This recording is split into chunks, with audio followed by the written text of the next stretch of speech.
বাংলা সহ সারা বিশ্ব বাংলা সর্বভারতীয় সকলের উদ্দেশ্যে আমি কয়েকটি কথা নিবেদন করতে চাই। আজকে 24 তারিখ, সম্ভবত 4 তারিখে কাউন্টিং হয়েছে। এই 20 দিন মুখ বুঝে সব কিছু সহ্য করেছি। শুধু আমি নয়, বাংলার মানুষ, তৃণমূল কংগ্রেস কর্মীরা, যারা রাষ্ট্রীয় সন্ত্রাসের বলি হয়েছে, 12 জন মানুষ মারা গেছেন, খুন হয়েছেন, আত্মহত্যা করতে বাধ্য হয়েছেন, সবাইকে জোর করে পদত্যাগপত্র লিখিয়ে নেওয়া হচ্ছে, ইলেকটেড বডিগুলোকে কাজ করতে দেওয়া হচ্ছে না। কলকাতা কর্পোরেশনের মতো বড় কর্পোরেশন, যাদের জল, রাস্তা সহ বিভিন্ন ডেভেলপমেন্টের কাজ, প্রত্যেকটা মিউনিসিপ্যালিটিতে ইলেকটেড বডিকে অস্বীকার করে টোটাল প্রশাসনিক রাষ্ট্রীয় সন্ত্রাস চলছে। আমিও একদিন প্রশাসন চালিয়ে এসেছি। আমি জানি প্রশাসনের কি কাজ, দলের কি কাজ, আর উন্নয়নমূলক বোর্ডগুলোর কি কাজ। আমাদের সময়েও প্রায় 30% পঞ্চায়েত অপোজিশনের ছিল, এবারেও জিতেছে তারা। ওই তাদের পঞ্চায়েত অফিসে তো আমরা কখনো তালা দিইনি, তাদের জেলা পরিষদ অফিসে তো তালা দিইনি, তাদের পার্টি অফিসে তো তালা দিইনি। সেন্ট্রাল গভর্নমেন্ট শুধু ক্ষমতায় ছিল বলে তারা যে পুলিশ প্রোটেকশন পেয়েছে, আমাদের সহকর্মীরা কখনো পায়নি। শুধু সেন্ট্রাল গভর্নমেন্ট পাওয়ারে ছিল বলে 5 বছর আমাদের সব ডেভেলপমেন্টের টাকা আটকে রাখা হয়েছিল। আজকে এগুলো জলের মতো পরিষ্কার। আমি সব ডিটেলসে না গিয়ে আজকে আপনাদের কাছে একটুকুই আমি বলতে চাই, একটা নির্বাচন হয়ে গেল, আমরা কি দেখলাম? এটা কি সত্যিই নির্বাচন হয়েছে, না নির্বাচনের নামে প্রহসন হয়েছে? প্রথম কথা, কোনো রাজ্যের লজিস্টিক ডিসক্রিপেন্সি বলে কোনো কিছু এসআইআর হয়নি, একমাত্র বাংলা। সেখানে জেনে শুনে 60 লক্ষ লোকের নাম বাদ দেওয়া হয়েছিল, প্লাস আরো 58 লাখ। তার মধ্যে লড়াই করে আমরা 32 লক্ষ লোকের নাম তুললেও 27 লক্ষ, এবং পরে বিজেপি জমা দিয়েছিল আরো 7 লক্ষ, 34 লক্ষ সংখ্যাটা হয়, প্লাস 58 লক্ষ। তার মানে 58 আর 34 যদি আপনারা দেখেন, প্রায় 1 কোটির কাছাকাছি চলে যাচ্ছে। এই 1 লক্ষ, হ্যাঁ 1 কোটির কাছাকাছি চলে যাচ্ছে। তো এবার আপনারা আমাকে বলুন, এত কাউন্টিং রিগিং করা, ইভিএম মেশিন রিগিং করা, আমাদের কাছে স্পেসিফিক খবর আছে সেন্ট্রাল ইলেকশন কমিশনের অফিস থেকে ডেটা হ্যাকিং করা, বিভিন্ন সূত্র মারফত, বিভিন্ন মানুষ মারফত, বিভিন্ন অর্গানাইজেশন মারফত খবরগুলো কানে আসছে একটা একটা করে। বিজেপির লোকেরা সিআরপিএফ এর ড্রেস পরে ঢুকে গেছে কাউন্টিং সেন্টারে, পরিকল্পিতভাবে মিডিয়াকে দিয়ে। 1 রাউন্ডও গোনা হয়নি, তখন থেকেই 200 সিটের বিজেপি জিতছে বলে রটিয়ে দেওয়া। কারণ আপনারা সবাই জানেন, আমি একটা সিদ্ধান্ত নিয়েছি। আমি দুঃখিত, আমি সব সংবাদ মাধ্যম খারাপ, একথা নিশ্চয়ই বলবো না, কিন্তু এখানে ব্যতিক্রমীও কেউ নেই। মানুষ শুধু ব্যতিক্রমী। আজকে যদি আপনারা জিতেই থাকে, জোর করে, লুট করে, ভোট লুট করে, মানুষের নাম বাদ দিয়ে, এবং বেলা 11টার পর থেকে কাউন্টিং সেন্টারে কাউকে কাউন্টিং এ এজেন্ট ঢুকতে দেননি, আপনারা এজেন্টের আইডি কার্ড কেড়ে নিয়েছেন।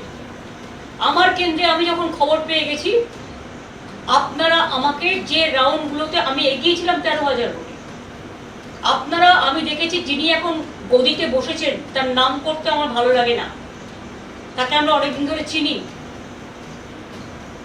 তিনি নিজে বসে লুট করছিলেন, ডেটা সেন্টারে বসে আমি নিজে দেখে এসেছি। আমাকে ঘাড় ধাক্কা দিতে দিতে তাড়িয়ে দেওয়া হয়েছে, হলের বাইরে বের করে দেওয়া হয়েছে। সিআরপিএফ আর বিজেপির কর্মীরাও আমি শুনেছি পুলিশের ড্রেস পরে, সিআরপিএফ এর ড্রেস পরে ভেতরে বসেছিল। আর যারা ডেটা সেন্টারে বসেছিল তারা কিন্তু সবটাই বিজেপির আইটি সেন্টারের লোক ছিল বলে আমি শুনেছি। আমি সহ, আমার চিফ ইলেকশন এজেন্ট সহ, আরো 4টে দল সহ অন্যান্য পার্টির এজেন্টদের সবাইকে বের করে দেওয়া হয়েছিল। তারপরে রেজাল্টটা ডিক্লেয়ার করেছে জেতার জায়গায় হারা, হারার জায়গায় জেতা। এই পাশাটাই উল্টেছে প্রায় 150 সিটে, এবং সেটা না হলে আমরা 220 থেকে 230টা সিট পেতাম। মানুষের জন্য দোষী নয়, মানুষের জন্য দায়ী নয়। আর যদি সত্যি আপনারা জিতে থাকতেন, তাহলে মানুষের মধ্যে আনন্দ কেন নেই? মানুষের মধ্যে স্বতঃস্ফূর্ততা কেন নেই? কেন বাংলা আজকে লুম্পেনদের হাতে ছেড়ে দিয়েছেন, যারা মাথায় ফেট্টি পড়ে আর মোটর বাইক নিয়ে লুট করছে মানুষের ঘর, পার্টি অফিস লুট করছে, বাড়ি লুট করছে, মা বোনদের আত্মসম্মান লুট করছে। মহিলা ধর্ষিত হবার পরেও ভগবানপুরে মুখ খুলে বলতে পারিনি, মন খুলে, যে আমি ধর্ষিতা হয়েছি। কারণ সেখানে বিজেপি কাকে নামিয়েছে? রাষ্ট্রীয় সন্ত্রাসের নামে যে ফৌজ, যারা মানুষকে, ফৌজ মানে প্রশাসন, রাজ্য প্রশাসন, যারা মানুষকে নিরাপত্তা দেবেন, আজকে রক্ষক হয়ে গেছে ভক্ষক। আমিও এতদিন প্রশাসন চালিয়েছি, আমি কোনোদিন প্রশাসনে যারা পুলিশের উর্দি পড়ে অনেক কাজ করে তাদের প্রতি আমার শ্রদ্ধা আছে।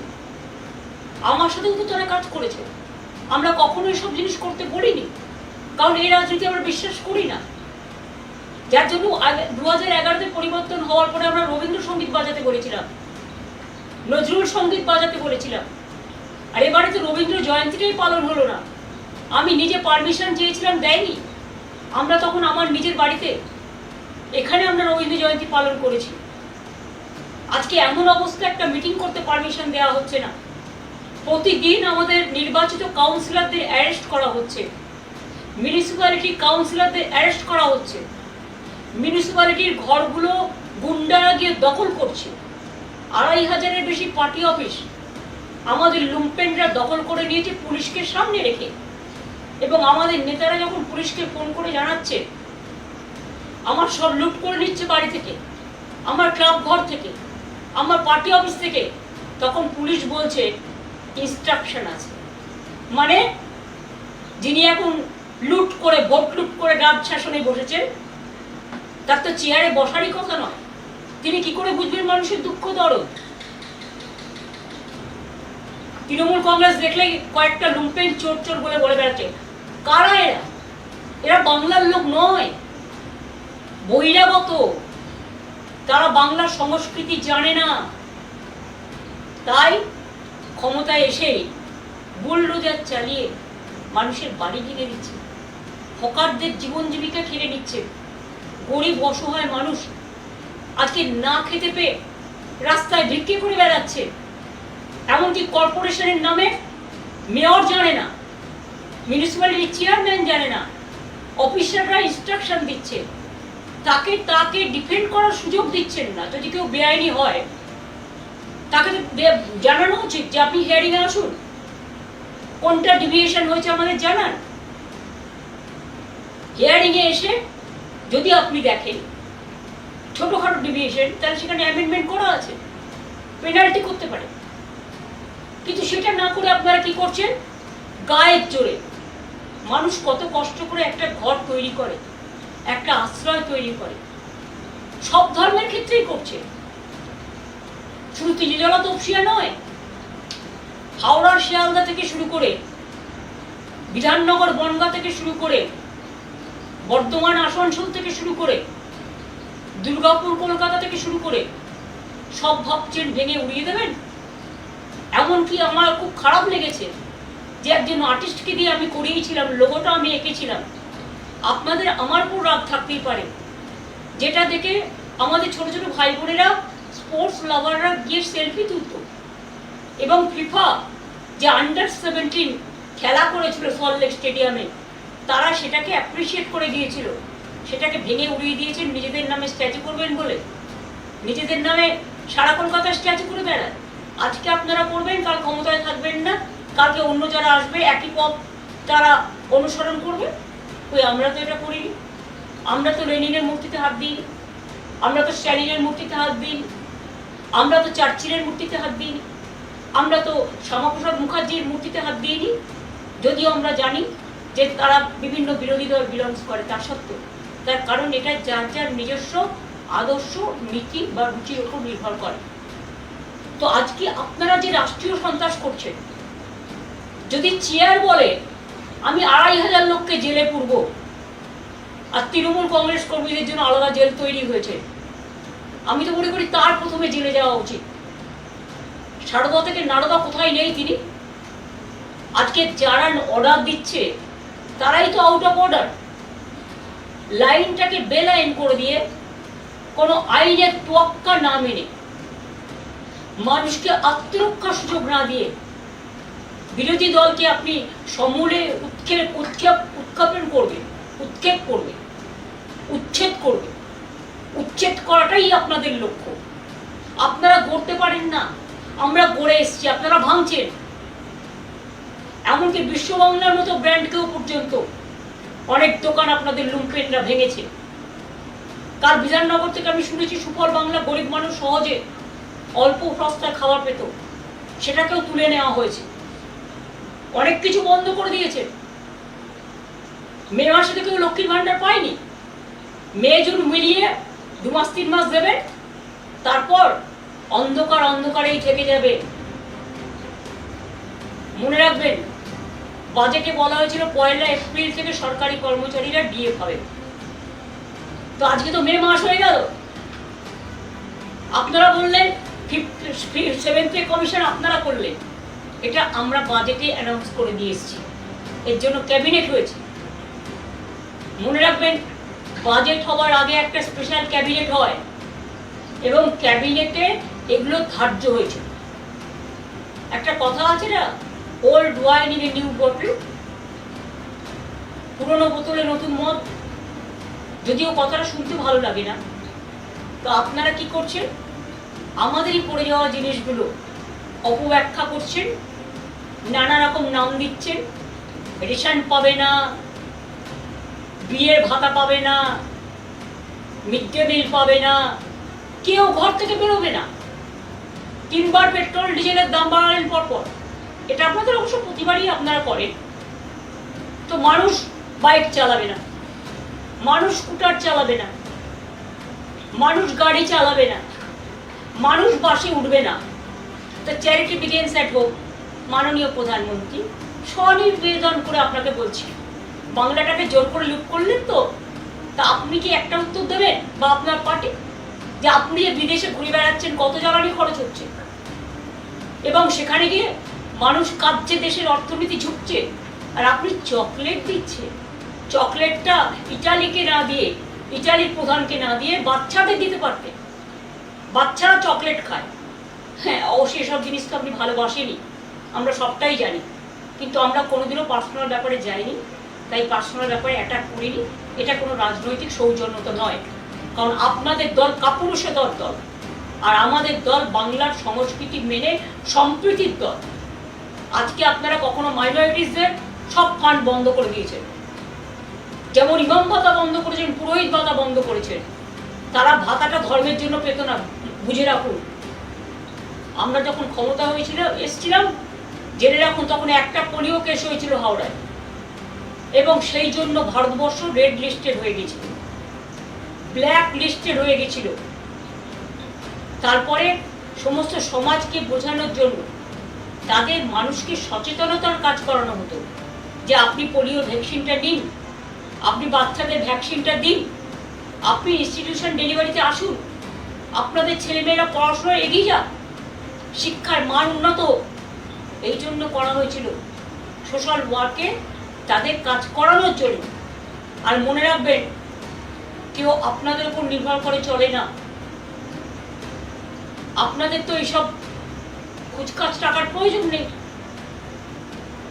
কারণ আপনাদের তো আর দেশের সব টাকাটাই যে আপনাদের সম্পদ হয়ে গেছে পার্টি। সোনা কিনবেন না, গাড়িতে চড়বেন না, দোকানে যাবেন না, রেস্টুরেন্টে যাবেন না, শুধু সন্ত্রাস চালান। মানুষের মুখ বন্ধ করুন, মানুষের কণ্ঠরোধ করুন। রাষ্ট্রীয় সন্ত্রাস যত চলছে, মানুষ হাহাকার করছে। কেন সন্ধ্যেবেলায় এখন লোক ভয় বেরোয় না? আগে তো কলকাতায় রাত 2টা পর্যন্ত মেয়েরা নির্দ্বিধায় নিঃসংকোচে সাংস্কৃতিক কর্মসূচি করত, ক্লাবে যেত, রেস্টুরেন্টে যেত, জন্মদিন পালন করত, উৎসব পালন করত। আজকে সব উৎসবের মধ্যে সীমারেখা টেনে দিচ্ছে, ভাগাভাগি করে দিচ্ছে। ঠিক আছে, মুসলিমদের আপনারা পছন্দ করেন না, জানি আমি, তাই তারা তাদের উৎসব পালন করতে পারবে না। আজান আপনারা চান না, ঠিক আছে, আপনারা একটা কাজ করতে পারেন, ডেসিবেল সাউন্ডটা লিমিট করে দিন,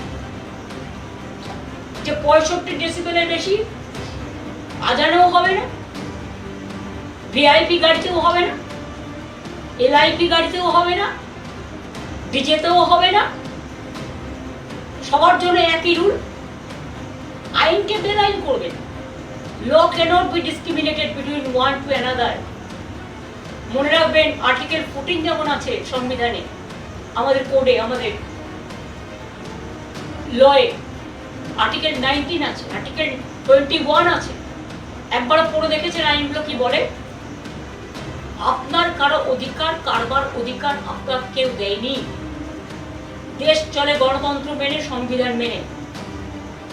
দেশটাকে এইভাবে দুর্লভলুণ্ঠিত করে, ভুলণ্ঠিত করে, অত্যাচারিত করে, কুৎসিত চেহারা, কদর্য চেহারায় নিজেদের মনগুলোকে এক একটা স্তূপাকার জঞ্জালে পরিণত করেছেন।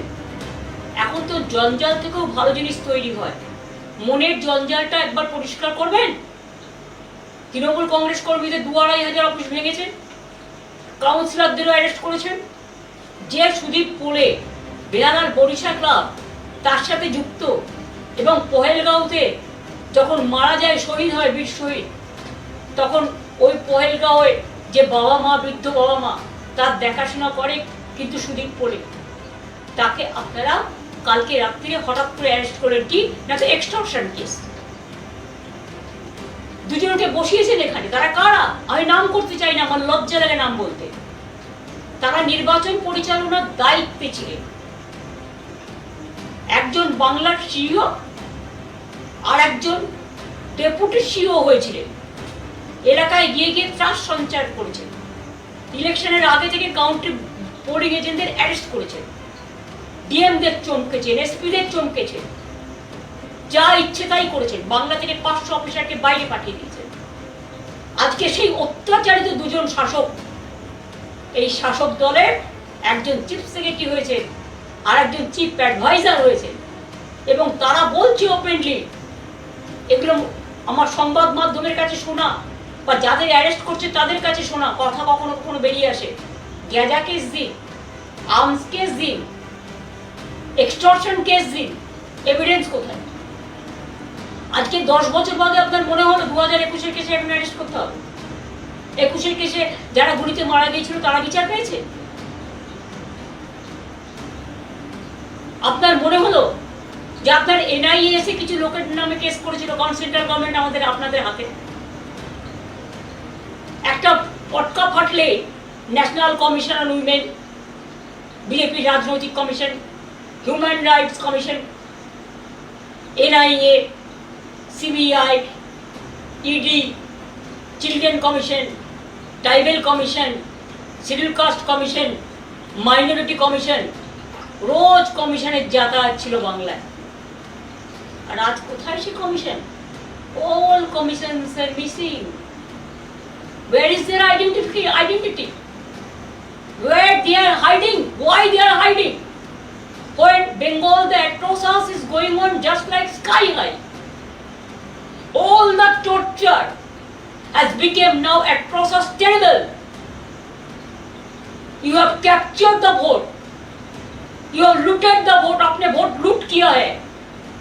इसका बाद आपका शर्म नहीं लगता है कि आप हमारा 2-2,500 पार्टी वर्कर को आपने अरेस्ट किया?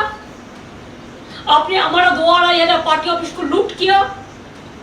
आपने हॉकर लोगों को जीवन जिंदगी खत्म कर दिया? आपने कितना लोगों को घर तोड़ दिया? आपने बुलडोजर लेकर वर्कर को अलाउ किया रास्ते में काम करने के लिए? और एक जगह सेंट्रल फोर्स अभी बीजेपी पावर में है इसी के लिए, और साथ में स्टेट पुलिस फोर्स जो अपने चुन के ले आया बीजेपी से। साथ में बीजेपी का जो लोग है वो भी पुलिस का ड्रेस करके निकालता है। मेरे को पहले पता नहीं था, चुनाव का टाइम में भी ऐसा ही किया। आपने काउंटिंग एजेंट को घुसने नहीं दिया, हम लोगों को घुसने नहीं दिया। जब पहले फर्स्ट राउंड भी काउंटिंग नहीं खत्म हुआ तो आपने मीडिया, गोदी मीडिया को प्लान करके बताया कि 200 सीट के ऊपर बीजेपी जीत रहा है, और 39 ट्रेन में अब बाहर का आदमी को भेज दिया कि काउंटिंग लूट करने के लिए। और काउंटिंग में हमारा event in my personal constituency कैसे जीता आपने, वो तो हम कोर्ट केस में करेंगे। आपका अगर गट्स है तो फोरेंसिक रिपोर्ट करिए। ईवीएम मशीन हम लोग चाहते हैं पूरा हमको मिलना चाहिए। ईवीएम मशीन का रिपोर्ट, पूरा वोट 92% 93% होने के बाद बैटर डिस्चार्ज कैसे 92% होता है? Mister Dhiren Kumar, may I ask you the question? Only you are the expert. अब बहुत बड़ा टाइगर हो गया बीजेपी को जिताने के लिए। लेकिन एक दिन सोचिए, कोई तो ऊपर वाला होता है ना, सब देख रहा है। आज बंगाल को लूट किया, आज आपको इसके लिए दिल्ली चला जाएगा कि हम लोग वीक नहीं है। आज हम लोगों पर अत्याचार चल रहा है, हमारा वर्कर को हर रोज अरेस्ट कर रहा है, हमारा इलेक्टेड बॉडी को फंक्शन नहीं करने दे रहा है। अगर आप सच से जीतता, हिम्मत से जीतता, तो आप इतना अत्याचार नहीं करते, आप इतना जुलूम नहीं करते, आप जनता के लिए काम करते। लेकिन आप काम नहीं कर रहा है, आप जनता का साथ दुश्मनी कर रहा है। और इसी के लिए हम लोग इंडियन अलायंस एक साथ में हम फर्स्ट वीक ऑफ जून में बैठने का कोशिश करेंगे, सबको साथ बातचीत करके। और जो अदर जो लाइक माइंडेड पार्टी है, और हम लोग प्रोग्राम भी करेंगे। अगर जरूरत पड़े तो आपको मुखोश छीनने के लिए wherever we have to go, we are ready to go. Please see that we are not going to bow down our head. You can arrest my 2,500 people. You can loot at my party office. आपने हमारा घर का सामने भी जुलूम किया, सब security सबका विड्रॉ कर लिया। लेकिन आपका जो लीडर लोग है, आप 10 साल से एक एक आदमी को 20-20 करके सिक्योरिटी देके रखा है। आप पहलगांव में सिक्योरिटी नहीं दे सकता है, आप दिल्ली में जब इंसिडेंट होता है सिक्योरिटी नहीं दे सकता है। लेकिन आपका सब सेंट्रल फोर्स आप बीजेपी को गार्ड करने के लिए रख दिया है। देश का इकोनॉमी आज कहाँ गया है? आज सबको एडवाइस दे रहा है। पहले एडवाइस तो खुद लीजिए।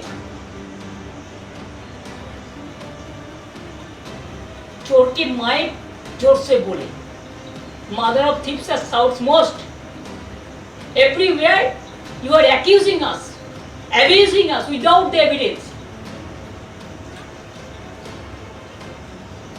कितना जेल बनाओगे आप? बनाओ। हम देखने चाहता है देश भर कितना जेल है। आप जितना अत्याचार बंगाल में करेंगे, इतना आपको नुकसान दिल्ली में होगा। कि अभी हम बंगाल से फ्री हो गया, आपने मेरे को वोट लूट लिया जबरदस्ती। You are always anti women, you are always anti young generation, you are always anti farmers, you are always anti minorities. Minorities means not only Muslims, Christians, Sikh, Buddhist, Hindi, Parsi, all. Do you think it is proper?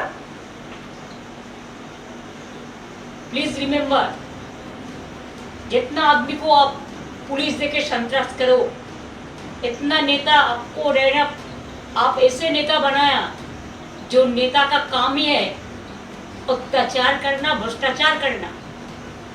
तो इसी के लिए हम लोग तैयार है।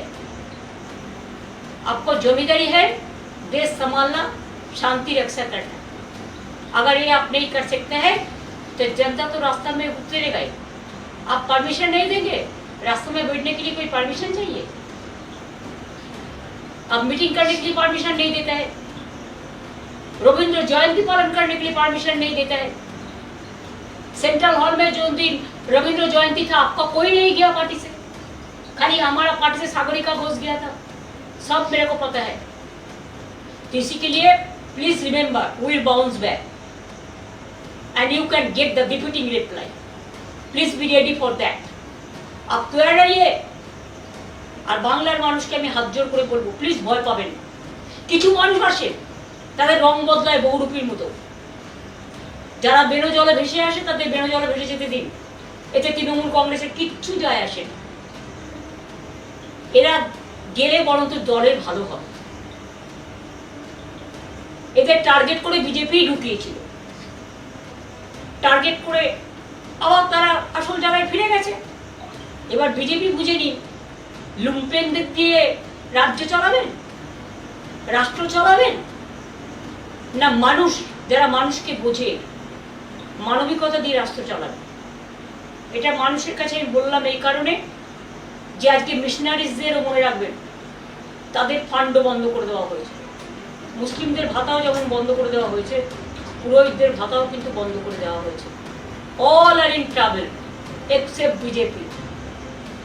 তারা শুধু ভাবে ক্ষমতা দখল করাটাই তাদের কাজ। ভারতবর্ষ তো সবটাই দখল করেছে, তাও কেন দেশটাকে বলছো যে সোনা কিনবেন না, বিয়েতে সোনা পরবেন না, গাড়ি চড়বেন না। তো আপনাদের নেতারা কত গাড়ি চড়ছে তার একটা হিসেব দেবেন। আমার এইটুকু বক্তব্য আজকে আপনাদের কাছে আমি জানালাম। বাদ বাকি আমি টাইম টু টাইম এই বুলডোজার রাজনীতি, হকারদের উচ্ছেদ করার রাজনীতি পুনর্বাসন না দিয়ে, আমরা কালীঘাট স্কাইওয়াক যখন করেছিলাম হকারদের জন্য আমি আলাদা হকার মার্কেট করে দিয়েছিলাম এবং পরে এসি মার্কেট করে দিয়েছি হকারদের। দক্ষিণেশ্বরে যখন আমি স্কাইওয়াক করেছিলাম দক্ষিণেশ্বর মন্দিরে, তখন কিন্তু হকারদের আমরা পুনর্বাসন দিয়ে করেছিলাম। কল্যাণী এক্সপ্রেস সেতু যখন করি 43টা বাড়ি ছিল রাস্তার উপরে, ঠিক 43টা বাড়ি যেমন বাড়ি ছিল সেই রকম বাড়ি আমরা তৈরি করে দিয়েছিলাম। পুনর্বাসন ছাড়া কোনো মানুষকে আমরা উচ্ছেদ করতে দিই না। আর আপনারা আজকে গায়ের জোরে সব লুট করছেন, সব ভেঙে তছনছ করছেন, সব উধাও করে দিচ্ছেন, সরকারের লোগো পর্যন্ত উধাও করে দিচ্ছেন। আপনারা কিভাবে চিরকাল আপনারা থাকবেন? দিল্লিতে ক্ষমতায় আছেন বলে ওদিকে একটা এদিকে একটা, দুটো এক হয়ে প্রোটেকশন পাচ্ছেন। আগামীকাল দিল্লিটা যখন যাবে না তখন বুঝবেন আপনারা টলমল করবেন এবং সেদিনের জন্য আমরা অপেক্ষা করব। আমি গদি মিডিয়াকে বিশ্বাস করি না, কারণ গদি মিডিয়া এখন হনিমুন পিরিয়ডের মধ্যে ব্যস্ত আছেন এবং গদি মিডিয়া টোটাল বিজেপি যা বলে তাই শোনে। বিরোধীরা যদি কিছু বলে সেটাকে অপব্যাখ্যা করা হয়। 29 জনে বিরোধী দল হয়, রেকগনিশন পায় 294-এর মধ্যে। পার্থদা 29 জন পেয়েছিল বলে পার্থদাকে সে সময় দেওয়া হয়নি, তারপরে একজন জিতে গেল, 30 জন পেল, তখন পেয়ে গেল। আজকে 79 জন আমাদের জেতার পরেও বিরোধী দলের নেতাকে, মাননীয় এক্স স্পিকারকে তাদের বসতে হচ্ছে বারান্দায়, আর আপনারা গাড়ি চড়ে সুখনিদ্রা দিচ্ছেন। লজ্জা করে না? সবটাই তো নকল, সবটাই তো টুকলি। এইভাবে কোনো রাজ্য চলতে পারে না। কাজে এই লড়াইয়ে অনেকেই ভয় পাচ্ছেন, অনেকে ভাবছে আমার চাকরিটা কি হবে, আমার ব্যবসাটা কি হবে, আমার কাজটা ঠিক মতো চলবে কিনা, আমার সেন্সর বোর্ড আমার সিনেমাটা ক্লিয়ার করবে কিনা, আমি প্রোগ্রাম পাবো কিনা। আসলে আজকে তো আর সলিল চৌধুরীর মতো একটা লোক নেই, সত্যজিৎ রায়ের মতো কেউ নেই। অমাত্য শুনো বেচারা প্রতিবাদ করতে করতে তার জমি, তার ঠিকানায় কেড়ে নেওয়া হয়েছিল। সুতরাং বিদ্যাসাগরও নেই, রাজা রামমোহন রায়ও নেই। প্রতিবাদ করার মনীষীদের আমাদের পাশে না থাকলেও তারা আমাদের মনে আছে, তাদের আদর্শই আমরা পথ চলব। রামকৃষ্ণও নেই, স্বামী বিবেকানন্দও নেই, নকল দীর্ঘধারীরা চলে এসছে। কাজেই লোক দেখানো, মন ভোলানো, ভয়ে মানুষ আতঙ্কিত, শঙ্কিত, সকালটা হয়ে গেছে বিভীষিকা, দুপুরটা হয়ে গেছে তমসাচ্ছন্ন, সন্ধ্যেটা হয়ে গেছে নিশীথ রাতের অন্ধকার, আর রাত্রিটা হয়ে গেছে সন্ধ্যেবেলাতে নামছে মধ্যরাতে মধ্য লগনের অত্যাচারের বিভীষিকা। একদিকে বিজেপির অত্যাচার, একদিকে রাষ্ট্রীয় সন্ত্রাসের নামে প্রশাসনের যারা এই কাণ্ডগুলো করে বেড়াচ্ছে তাদের কাছে আমার একটাই আবেদন থাকবে, আমি আপনাদের বিরোধী নই, আমাদের সময়ও আপনাদের আমি কাজ করিয়েছি, কিন্তু এসব কাজ আমি করি না। মনে রাখবেন আপনারা কিন্তু আইনের লক্ষ্য। কয়েকটা দিন কোর্টে সামার ভ্যাকেশন চলছে, ওটা আবার খুলবে, সামার ভ্যাকেশনেও ভ্যাকেশন বেঞ্চ থাকবে, ভাবছেন সবটাই ম্যানেজ করে চলবে? তো অপেক্ষা করুন। আপনিও যদি আইন ভঙ্গ করেন তাহলে জেনে রাখবেন আপনিও কিন্তু আইনের আওতায় পড়েন। আইন সবার জন্য এক। আর রাজনীতিতে সত্যি যদি আপনারা জিততেন, অত্যাচার করতেন। আজকে আপনারা লুট করেছেন বলে ভয় পাচ্ছেন, লুটটা যে কোনো মুহূর্তে ফাঁস হয়ে যাবে। ফাঁস অলরেডি মানুষ জেনে গেছে যার যারা, এবং সেই জন্য ভয়ে আতঙ্কিত হয়ে আপনারা চোখের সামনে অন্ধকার দেখছেন, তাই এগুলো করছেন। আমি আজকে ফেসবুক লাইভের মাধ্যমে যারা এই প্রোগ্রামটা আপনারা ওয়াচ করছেন, বা আগামী দিনে যদি আমায় কিছু বলতে হয় আমি ফেসবুক লাইভের মাধ্যমেই বলবো, সেটা আপনাদের আমি আগে জানিয়ে দেবো। আজকে একটু জানাতে দেরি হয়েছে, আমি আপনাদের আগেই জানিয়ে দেবো। কারণ এখন কোনো মিডিয়া মানুষের মিডিয়া নয়, গদি মিডিয়া, তারা সত্যিটা মানুষের কাছে তুলে ধরবে। কাজে আমার অস্ত্র আমার ফেসবুক লাইভ, আমার ফেসবুক ফেস টাইমটা দেখবেন, ফেসবুক লাইভটা দেখবেন, পার্টির টুইটারটা দেখবেন, পার্টির হ্যান্ডেলগুলো দেখবেন। সেখানে আপনারা আমাদের যে মতামত সেই মতামত জানবেন। আর মানুষের জন্য এই রাষ্ট্রীয় সন্ত্রাসের বিরুদ্ধে আইনের লড়াইয়ে আমি নিজেও কাঁধে কাঁধ মিলিয়ে লড়াই করব। আমি দেখব ভারতবর্ষের সংবিধান বড় না বন্দুকের মূল্য। আমি এটুকু বলে আজকে আপনাদের সকলকে ধন্যবাদ এবং নমস্কার জানিয়ে আজকের মতো শেষ করছি। কিন্তু আমি আবার আসবো, আর যখন আসবো আমি আগে থেকে আপনাদের জানিয়ে দেবো। আমি কিন্তু এখন কোনো মিডিয়ায় যাচ্ছি। নমস্কার।